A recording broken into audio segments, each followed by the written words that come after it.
It was supposed to be a fresh start. After years of living in loud apartment buildings and bouncing between rental units with paper-thin walls, I finally bought my first home, a modest but proud two-story colonial on the edge of a quiet, well-manicured neighborhood just outside Charlotte, North Carolina. It had everything I dreamed of: a real backyard, a two-car garage, and most importantly, peace. Or so I thought. The house came with something else. Something buried in the fine print that I'd skimmed over during the escrow process. Too focused on inspections and mortgage rates to pay close attention. A 3-letter acronym that would end up redefining my entire homeownership experience. HOA, the Homeowners Association. At first, it seemed harmless. I got the welcome packet a few days after moving in. Nicely printed guidelines. A friendly note that read, "We look forward to you being part of the Briar Hill community." And a small calendar with upcoming events like community yard sales and a spring flower walk. Seemed wholesome enough. I didn't meet anyone right away, just a wave from a couple across the street, and the briefest introduction to a woman who handed me a clipboard with an HOA compliance badge pinned to her pastel cardigan. Her name was Claudia. That name would come to haunt me. She had a forced smile, the kind people wear when they're secretly measuring you. As she handed me the clipboard, she pointed at the side of my house. "You'll want to remove that flag bracket," she said. Flag bracket? I turned to look. Against code, unless it's within 6 inches of the doorway. Okay. And the mulch is the wrong color. HOA prefers cedar red, not bark brown. Check the handbook. That was the very first interaction. No hello, no welcome basket. Just violations. I should have known then. Over the next few weeks, I began settling in. I worked from home, IT security consultant for a medical tech company, so I had time to tinker, installed smart thermostats, reinforced locks, and added a set of discrete security cameras. One in the doorbell, one under the eaves, and another in the side yard. Nothing out of the ordinary, just precautionary. But the weirdness started almost immediately. The first citation came in the mail just 7 days after I moved in. Violation number 001, trash bin placement. Trash bins visible from the street outside of designated pickup hours. It was a simple misunderstanding. I placed the bins outside at 6 p.m. the night before pickup, as I always had in previous places. I shrugged it off, moved them back, and didn't think much of it. Then came the second notice. Violation number 002, lawn length exceeding 2.75 inches. Routine maintenance is expected weekly. Please review landscaping guidelines. I measured myself. It was 2.6 inches. Then came number 003, unapproved decorative elements. A metal sun sculpture my sister gave me as a housewarming gift. I walked it straight to the garage and put away. But then I got one that made my blood run cold. Violation number 004, unauthorized accessory structure. Modifications made to rear fencing without HOA approval. Please submit retroactive permit request. I hadn't modified anything. I hadn't touched the fence. It was exactly as I'd purchased it. But when I went out back, something was off.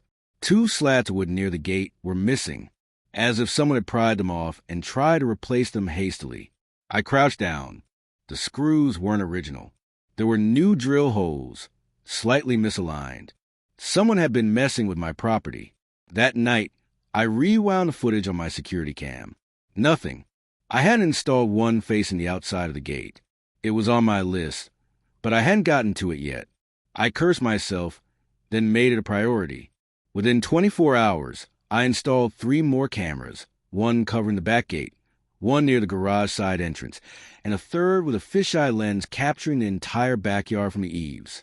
That's when things really started to spiral. A few days later, I was in the middle of a Zoom call when my phone buzzed. Motion detected at the rear gate. I pulled up the live feed and saw her, Claudia, walking along the property line, clipboard in hand, phone out, snapping photos of my fence. She stopped at the back gate, leaned forward, and appeared to jiggle the latch. That was it. I stepped outside, immediately waving. "Something I can help you with?" She looked up, surprised, but not guilty. She smiled. Routine compliance check. You're on my property. She tapped her clipboard. The HOA reserves a right to inspect boundary structures from both sides. See Clause 6.4. I was stunned. You don't have permission to touch my gate. I didn't touch it, she said, casually walking away. But I had seen her. I had her on video. I knew what I saw. So I did what I thought was reasonable. I submitted a formal complaint. Sent it to the HOA's board email, along with a still image from footage showing Claudia clearly on my side of the fence. No response. A week passed. Then came a knock on my door. Claudia again, this time holding a larger envelope. Final warning, she said flatly. You have 7 days to correct all listed violations or face fines. What violations? Non-compliant fencing, unauthorized decorations, security installations that violate visibility code. Security installations? She gestured toward my camera. Your side yard cam exceeds our privacy threshold. It may be facing another resident's yard. That's a potential HIPAA issue. HIPAA? I nearly laughed. That's for medical records. I said. She sniffed. It's still a privacy issue. That night, I called a lawyer. The next day, I got a letter from the HOA saying my concerns had been reviewed and found to be unsubstantiated. They were protecting her. Things escalated quickly after that. I'd leave for a grocery run and come back to find my mailbox left open. Sprinkler timers reset. A small American flag I'd placed by my porch was torn down and missing. I replaced it. It disappeared again. But the worst came on a Wednesday afternoon. I got a motion alert while I was out at lunch. Pulled up the footage and froze. Claudia, unlocking my back gate, wearing gloves this time, walking slowly, looking around. She pulled a key from her pocket. A key. She walked to my side door, connected the garage, and let herself inside. I sat there in my car for maybe 10 seconds, staring blankly at my phone screen. Thai food cooling beside me. My jaw clenched. My hands tight around the steering wheel. Claudia, the smug, clipboard-wielding HOA tyrant, had just entered my home with a key I never gave her, carrying a garbage bag like she was on a personal cleaning mission. This wasn't just a neighbor feud anymore. This was criminal. I called 911, kept it calm. I told them I had live camera footage showing a woman unlawfully entering my home. The dispatcher asked me to stay on the line and return the house only if it was safe to do so. Officers would be dispatched immediately. I stayed parked just around the corner from my cul-de-sac, watching the motion alerts ping one after the other. Claudia was in the living room, then the kitchen, then the hallway outside my office. Each notification made my stomach turn. My home, my space, violated by someone who thought she was entitled to act like the sheriff of suburbia. But she made one crucial mistake. She didn't know I had upgraded all the cameras. She didn't know I had silent recording in every major room, not just the exterior. All legally placed, all motion triggered, all cloud synced. And now I had her on film. About 8 minutes after my call, I saw the blue and red strobe of squad car lights reflected on my neighbor's siding. The patrol car pulled into my driveway, 2 officers stepping out, one resting his hand near his belt. The younger one looked around as he approached the front door. My smart system triggered again, motion at the front. Claudia must have heard them, because the next feed I saw showed her briskly walking toward the back door again. But she was too late. One of the officers flanked around the side of the house and met her just as she tried to slip out through the garage. He stopped her cold. "Ma'am, do you live here?" She froze, lips parted. "I'm with the HOA. I'm conducting an inspection. Do you have written permission to enter this residence?" She tried to smile. "It's within my authority as board president. There were documented violations." The older officer appeared behind her. "Ma'am, we're going to need to verify that. Do you have identification?" Claudia began reaching into her purse. Still tried to talk over them, claiming some nonsense about emergency powers and community code enforcement, but they were no longer listening. I pulled up, parked at the curb, and stepped out of my car. The look on her face when she saw me? Priceless. "You called this in?" the officer asked me. "Yes. That woman doesn't live here. She used an unauthorized key to enter while I was gone. Claudia's confidence cracked. That's not true. I had implied consent. He signed the HOA agreement that grants inspection authority. The officer cut her off. It doesn't grant you the right to enter a private residence without notice or a warrant. I handed him my phone.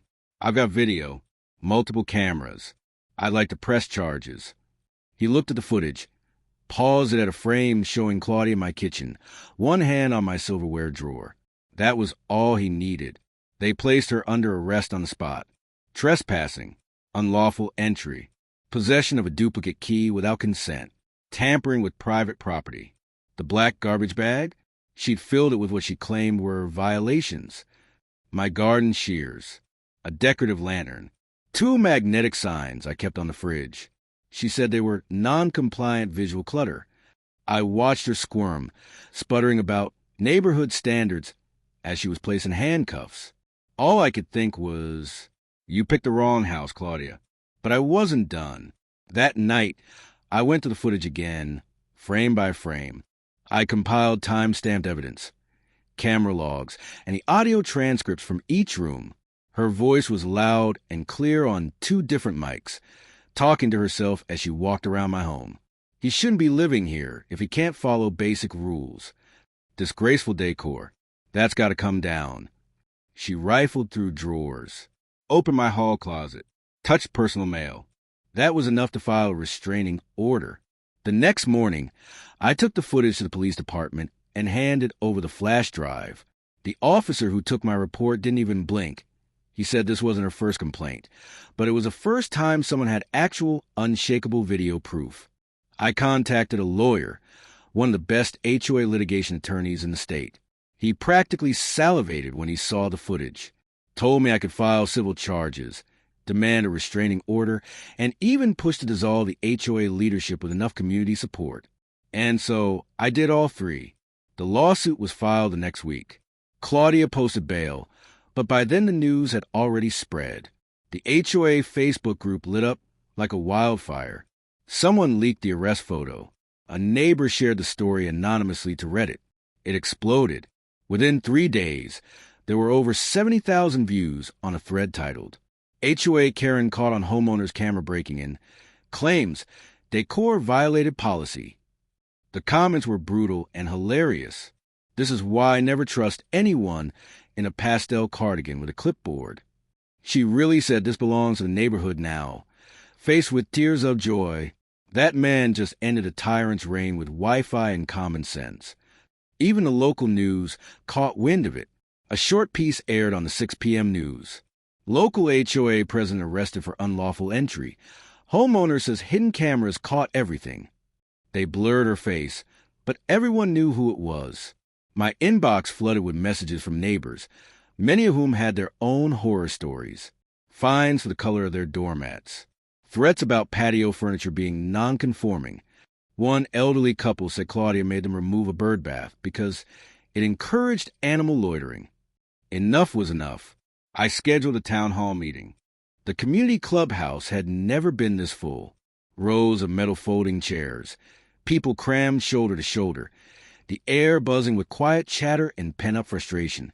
Normally, these HOA meetings were attended by maybe a dozen retirees and the occasional over-involved lawn fanatic. But that night, it looked like a town uprising, and I knew exactly why. Claudia's arrest had ripped through the neighborhood like a lightning strike. Word of what she'd done, what I had caught on camera, spread through the community faster than her violation letters ever had. What started as whispers turned into Facebook posts, door-to-door conversations, even printed flyers. Every neighbor who had ever received an unjust fine or had their shrubs mysteriously trimmed without permission suddenly realized they weren't crazy. They weren't alone. Claudia had been violating everyone's privacy. She just finally got caught red-handed. I stood near the back, arms folded, watching people shuffle in. Most of them gave me that quiet nod of solidarity. Some even whispered, "Thank you," as they passed. Across the room, I spotted Marla, the only board member who hadn't played dumb when the first complaint came through. She caught my eye and gave me a thumbs up. Then, the interim chair called a meeting to order.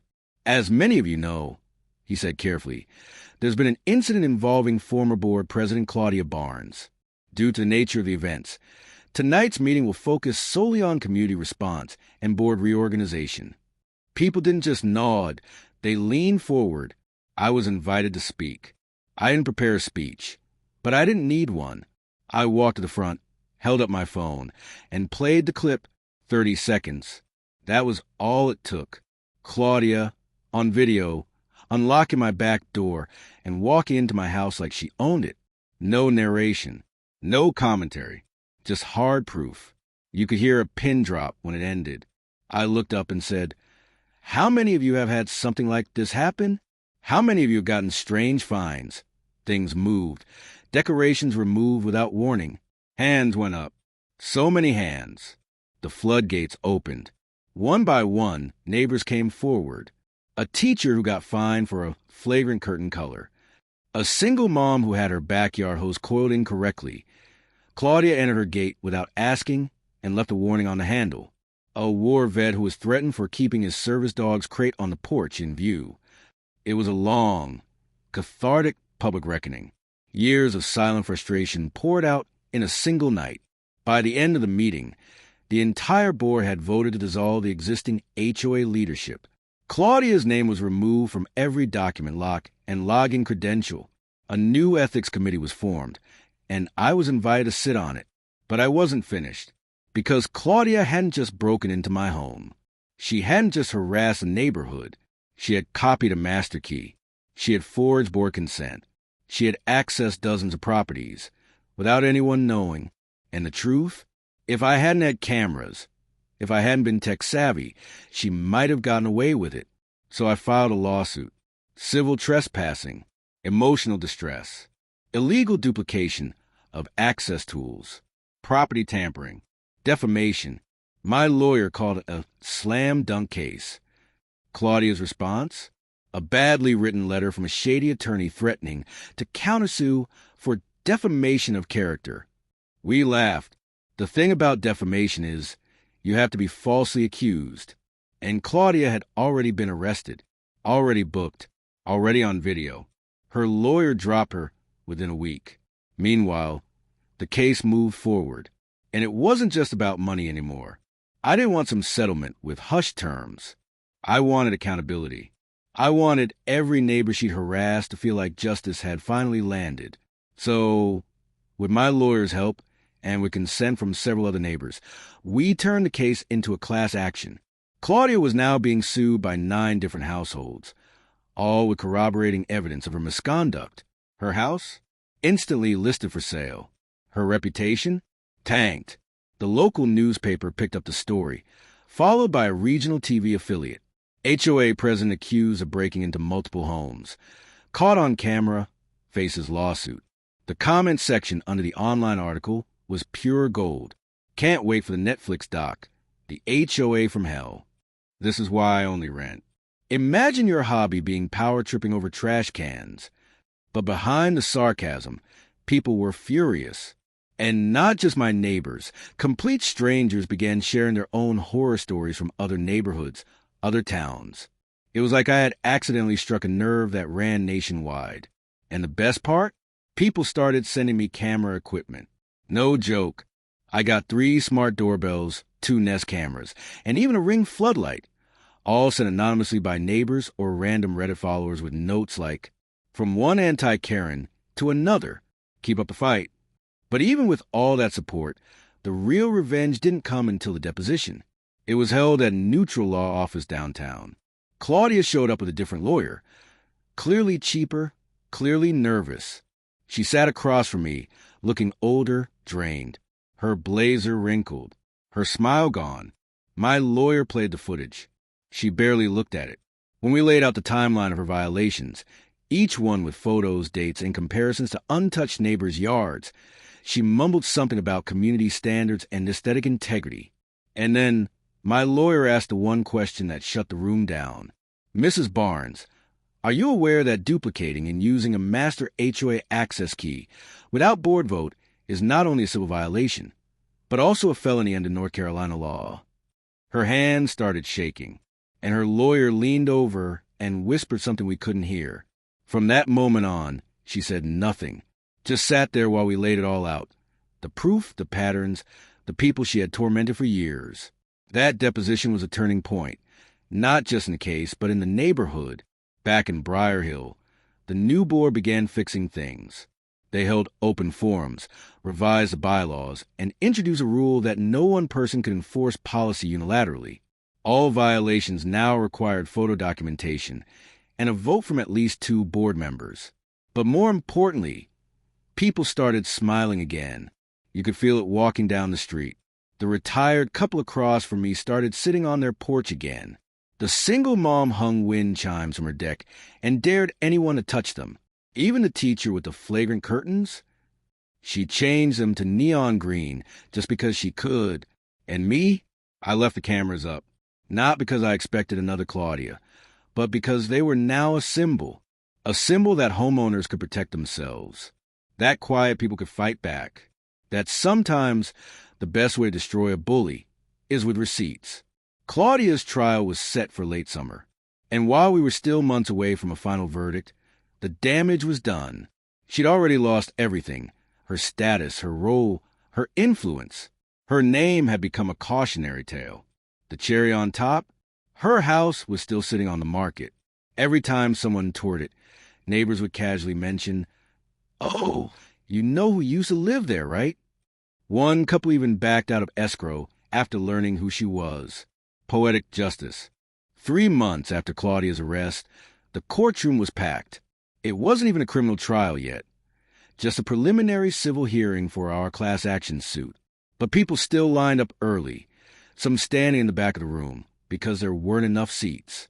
It felt less like a legal proceeding, and more like the season finale of a community drama everyone had been following since spring. And right in the front row, wearing a wrinkled beige suit and fidgeting with a chipped leather purse, was Claudia Barnes, or, as the community now called her, the break-in president. She kept her eyes on the floor the entire time.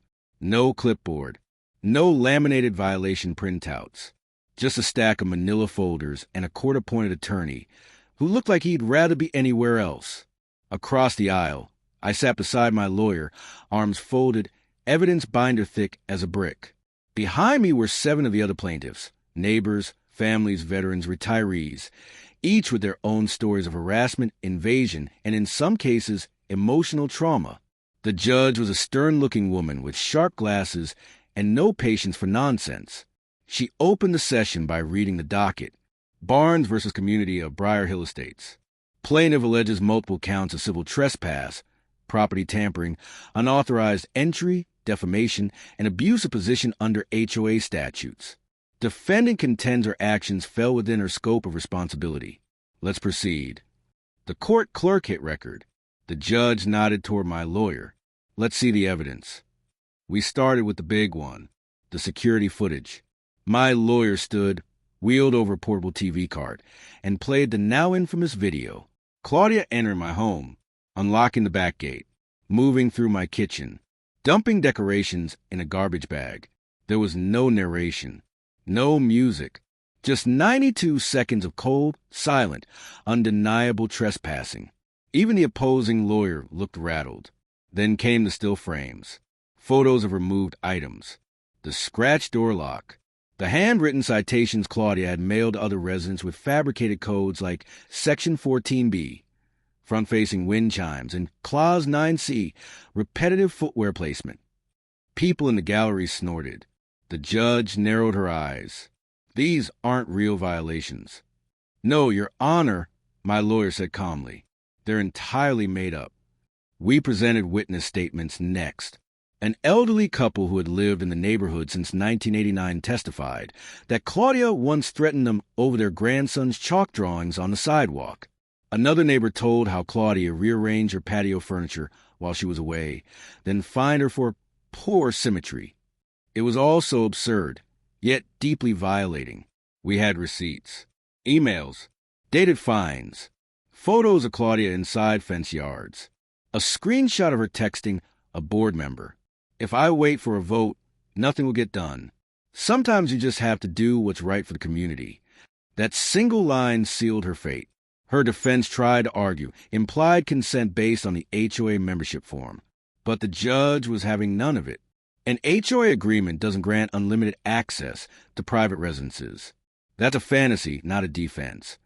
By hour 3, Claudia looked like she was physically shrinking in her chair. Her lawyer finally stood and said they were open to settlement, but we weren't. Not yet, because justice wasn't just about money. It was about the message. 1 week later, the criminal charges were formalized.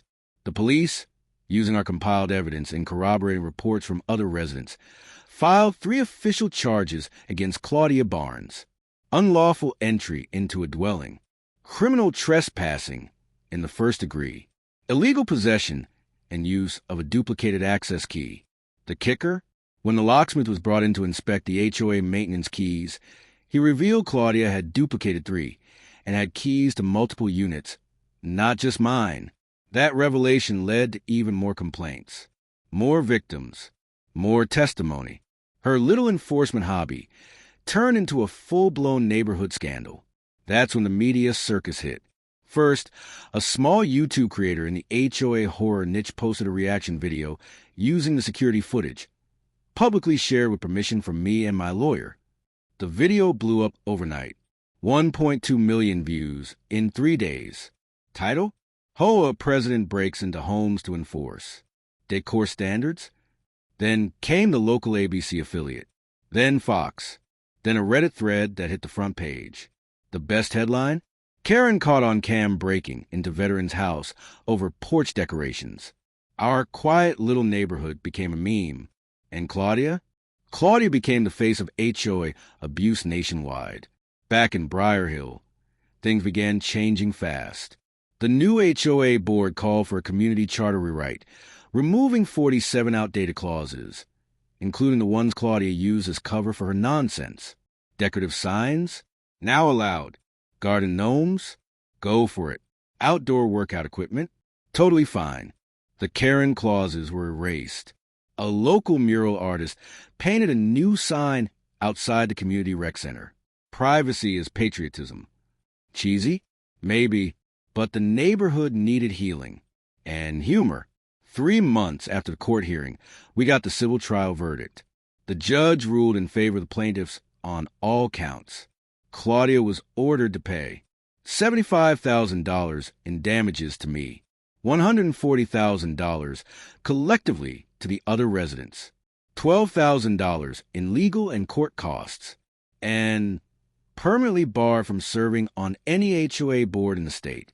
The courtroom clapped. The sheriff served the judgment papers on her front lawn, with a few curious neighbors watching from behind their hedges. And that wasn't even the end, because one of the neighbors, a real estate agent with a TikTok following, she made a whole series titled Living Next to HOA Karen, with real photos, texts, and commentary. It went viral. Claudia's house sale collapsed. Twice. By the time she dropped the price by $40,000, buyers had already Googled her name. No one wanted to live in the break-in house. One afternoon, I came home to find a gift on my porch. A custom doormat. In big, bold letters, it read, "Smile, you're on camera. HOA Karen isn't welcome." No note, just solidarity. And as I set it down on my newly repainted front step, complete with decorative lanterns and a porch swing Claudia one-sided, I realized something. It wasn't just about getting even. It was about setting an example, letting the world know that neighborhoods aren't dictatorships. And if you come for someone's home, you better pray they don't have Wi-Fi, a cloud cam, and a full legal file named Operation Karen. 3 months after the civil trial, the neighborhood felt different. Not quieter, just freer, lighter. The kind of place people actually smiled in again. You'd walk your dog and get waves from porches. Teenagers skateboard in the cul-de-sac without fear of a passive-aggressive HOA citation. Sidewalk chalk returned. Flags hung proudly from porches. For the first time in years, Briar Hill looked like a place people wanted to live. And the reason was simple. Claudia Barnes was gone.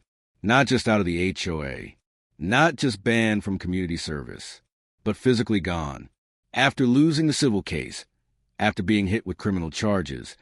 After her name was dragged across local news and suburban YouTube like a viral cautionary tale, she packed up. One U-Haul, a busted sedan, and silence. No goodbye letters. No warning. Just a for sale sign with price slashed before time. And then nothing. But the irony? Her house stayed empty for 9 months. Why? Because in this digital age, nobody moves into a place without Googling the address. And when they did, they found it. Break-in HOA president arrested on video. Class action launched. Her crime followed the property like a stain no pressure washer could remove. Eventually, the bank repossessed it. And who bought it? A disabled vet and his wife from South Carolina. Paid cash. Moved in with an American flag mural already stenciled onto their mailbox. We greeted them with a welcome basket. The entire block. The HOA, meanwhile, went through a total transformation. The new board held town halls with pizza and lemonade, not mandatory rule readings. They launched a community poll where residents voted on which rules to keep, toss, or amend. The final document? Cut in half. 92 pages down to 41. No more code citations for patio string lights, RV guest parking, or wind chimes with offensive tinkles. But the biggest change? They instituted a zero-tolerance clause. No HOA official, board member, or designee may enter any private residence porch or gated yard without direct homeowner permission. Any such entry will result in immediate board expulsion, liability for damages, and notification to law enforcement. They called it the Claudia Clause. Unanimously approved. The homeowners even put up a framed version in the clubhouse, right below a photo of a new board, smiling at the community barbecue. As for me, I never saw myself as the vengeful type. I didn't want drama, didn't crave attention. But when someone invades your home, violates your wife's sense of safety, and weaponizes neighborhood policy like it's a dictatorship, you respond, you document, you press record, and when the time comes, you fight back. My case was cited in 3 different legal blogs as a turning point in HOA overreach. A civil rights attorney from Georgia reached out, asking to use my deposition as a case study. I told them, go for it. Just blur my house numbers. But it didn't stop there. One of the YouTube creators who had covered the story reached out. He offered to fly me out to his studio for a sit-down. I declined, but I agreed to an anonymous voice interview. That video now sits at 4.8 million views and counting. His audience calls it the time HOA Karen broke in and woke up in a lawsuit. Even my local hardware store got in on the joke. One day I walked in to buy mulch, and the clerk smiled, held up a smart doorbell camera, and said, "Want another one?" Just in case she clones herself. We both laughed. I said, "Better make it 2. But the most surreal moment? It came 6 months later. I got a letter in the mail. No return address. Inside was a single sheet of paper. Typed, no signature. It read, I never meant for things to go that far. I was trying to maintain standards. I didn't realize I was hurting people. I don't expect forgiveness, but I hope you find peace. Please know I've left Virginia for good." There was only one person it could have been from. Claudia. I didn't reply. Didn't need to, because peace had already returned. I installed a small stone bench near the edge of my garden that spring, right in view of the porch where Claudia once scribbled violation slips. On the bench is a brass plate that reads, "Home is not a battlefield, but I'm ready if it is." It's kind of a joke, but it's also the truth, because when someone threatens your sanctuary, your actual home, you learn exactly what you're willing to do. I didn't just defend my property. I defended my peace, my community, my neighbors, and I made sure that every clipboard tyrant out there knows one thing. If you break into the wrong house, armed with rules and entitlement, you might just find yourself walking out with handcuffs and a legacy of shame.